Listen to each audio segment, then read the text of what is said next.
Assalamualaikum warahmatullahi wabarakatuh. Perkenalkan, nama saya Nabila Mahrani Santika, NPM 190 120 10 108. Di sini saya akan mereview tentang analisis strategi perusahaan dalam ekspansi pasar luar negeri pada PT Semen Indonesia dalam akuisisi Tanglong Cement Company di Vietnam. Yang pertama ada intisari latar belakang. Adanya penelitian ini dilatar belakangi oleh perkembangan persaingan di sektor industri persemenan di Indonesia yang belakangan ini semakin kompetitif. Hal ini menyebabkan para pelaku usaha membutuhkan kesadaran terhadap langkah manajemen strategis untuk mencapai tujuan perusahaannya. Lalu, PT Semen Indonesia yang merupakan perusahaan persemenan yang berada di bawah BUMN memiliki visi perusahaan, yaitu menjadi perusahaan persemenan internasional yang terkemuka di Asia Tenggara dengan melakukan ekspansi pasar ke luar negeri dan menjadikan perusahaan BUMN pertama yang go internasional.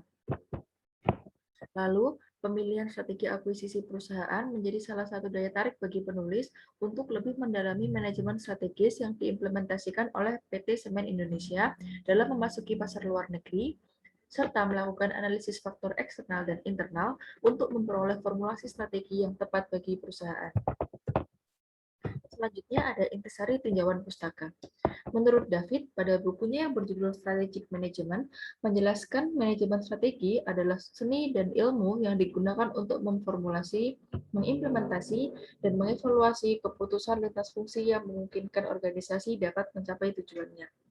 Menurut Pierce dan Robinson, pada bukunya yang berjudul Manajemen Strategik, mendefinisikan manajemen strategi sebagai sekumpulan keputusan dan tindakan yang menghasilkan perumusan atau formulasi dan pelaksanaan atau implementasi rencana-rencana yang dirancang untuk mencapai sasaran perusahaan.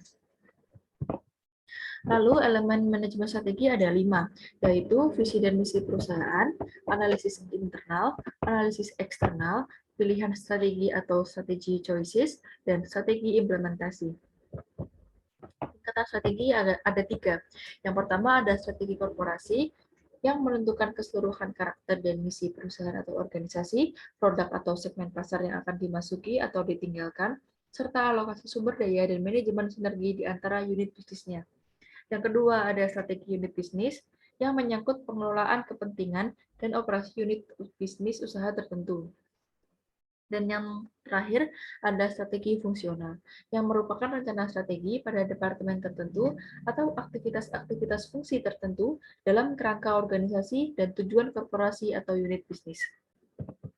Lalu, bisnis internasional menurut Kuncoro adalah segala aktivitas bisnis yang melewati batas wilayah suatu negara. Bisnis internasional ada 4 golongan, yaitu ada perdagangan luar negeri, perdagangan jasa, investasi portofolio, dan investasi asing langsung.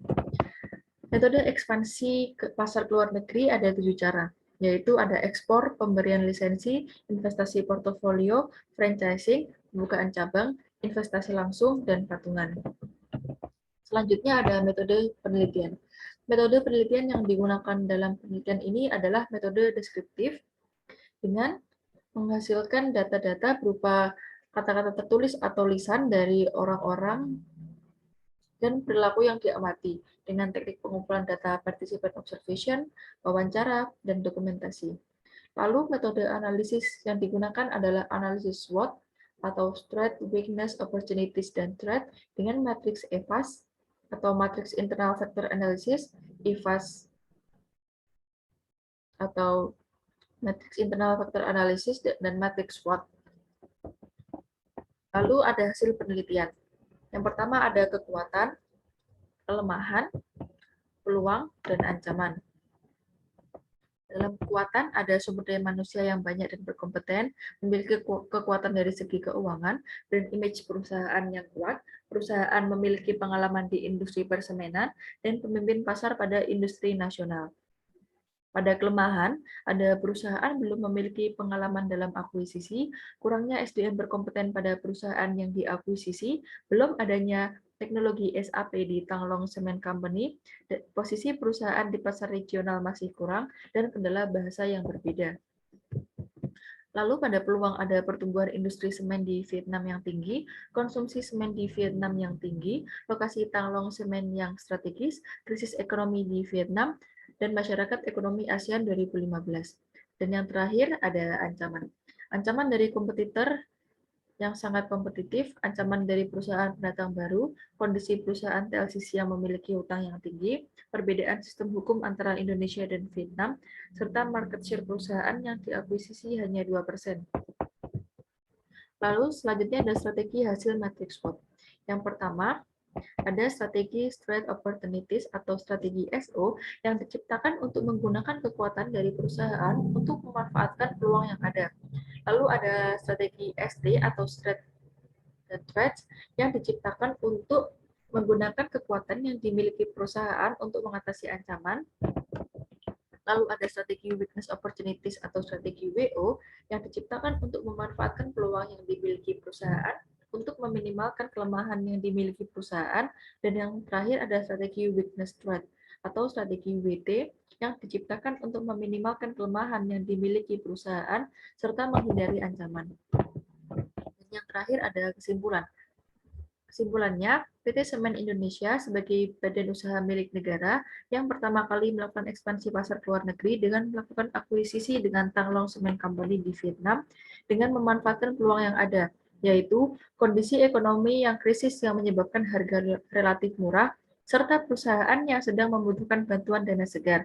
Dan tak lupa, tetap memperhatikan kekuatan serta kelemahan PT Semen Indonesia Persero Tbk. Terima kasih. Sekian presentasi saya. Wassalamualaikum warahmatullahi wabarakatuh.